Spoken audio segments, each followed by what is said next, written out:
I always thought Panda Express had the best orange chicken out there until I became obsessed with my own orange chicken recipe.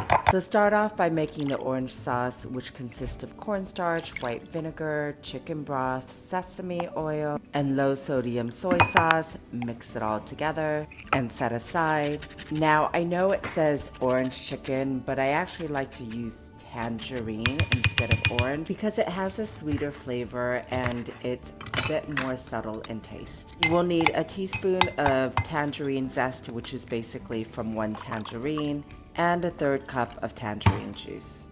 Mix them in the orange sauce mix along with sugar. To make your egg mix, you'll need 3 large eggs, kosher salt, black pepper, and avocado oil or any neutral cooking oil. Mix everything together and set aside. And to make your batter mix, it's equal portion of all-purpose flour along with cornstarch. Whisk them together and put that aside.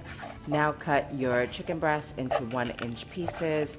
Our family loves chicken breast meat, although I know most restaurants use chicken thigh meat, but surprisingly, with my orange chicken recipe, the chicken breast still comes out quite tender and juicy. So I like to fry up the chicken in 3 batches. So add a third of your chicken into the egg mix, then dredge them in the flour mix, and then fry them in 380-degree oil, and then fry them for 5 minutes.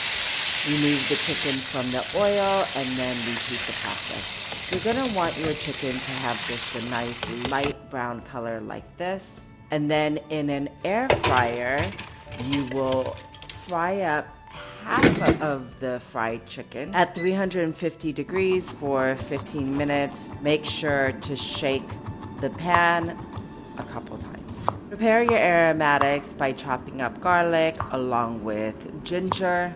My kids absolutely love orange chicken, so when they gave their seal of approval, then I know I did this recipe right. In a wok on medium-high heat, add a 1/4 cup of oil along with the aromatics and add chili flakes. Stir fry them together for 30 seconds and then mix in the orange sauce mix and cook it for 5 minutes, stirring often until the sauce thickens. Once the sauce thickens, then remove from the heat and then add your fried chicken. Mix everything together and now you have a delicious orange chicken dish that's juicy but slightly crunchy with tons of flavor. Serve it with steamed rice, and I guarantee you will not need to go to Panda Express for this.